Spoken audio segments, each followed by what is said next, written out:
आउ जड़े प्रतिमा नायक आपण मैंने जानिथिबे कवि श्री सच्चिदानंद राउतराय प्रसिद्ध कविता प्रतिमा नायक। प्रतिमा नायक जड़े नारी जे जड़े कर्मजीवी द्वितीय विश्वयुद्ध पर तार समस्त स्वप्न और संभावना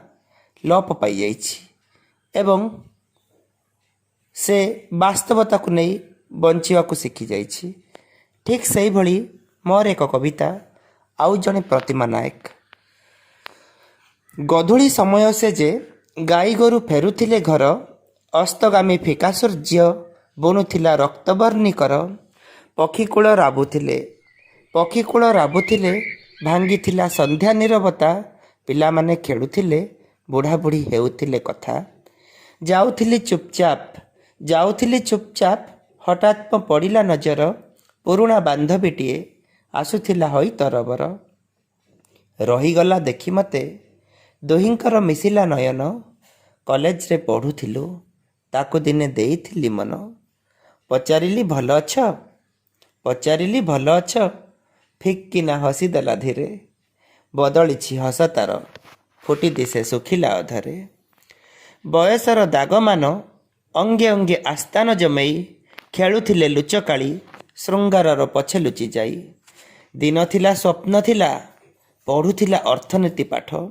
बापा थिले भाई थिला केते बंचिबार बाट कमलांगी लड़ना से थिले तार केते प्रशंसक मुझे कला कलेबर केमिति ता हुअंती प्रेमिक केबे मुही कही नाही भल पाए बोली मुह खोली पाठ पढ़ा सरीगला मते छाड़ी चलीगला दिल्ली एते दिन परे ताको देखिली जे मछट सहरे ताठारु मु जानिली से काम करे किराणी भावरे चलीगले बापा भाई महामारी खाईगला मुंड पेट चाखंडक पाई बोलिला से केते घर दांड शेषरे से ठिया हैला काम करी पशिब ता पेट सरकारी नुहे तार चाकिरीटा पूरा प्राइभेट महामारी लुटी नेला रूपरंग देह कमलता स्वप्न सबु मरीगला भूलिछि से बाहा हेबा कथा दीपद कथारे तार आखि मोर आसिला जकेई विदाय नेई मठारू चलीगला मुंडकु से नई प्रतिमा नायक परी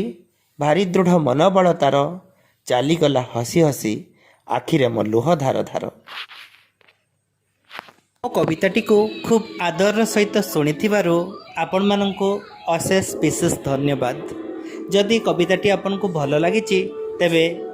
लाइक शेयर और सब्सक्राइब करने को जमारू भी भूलंतु नहीं। धन्यवाद।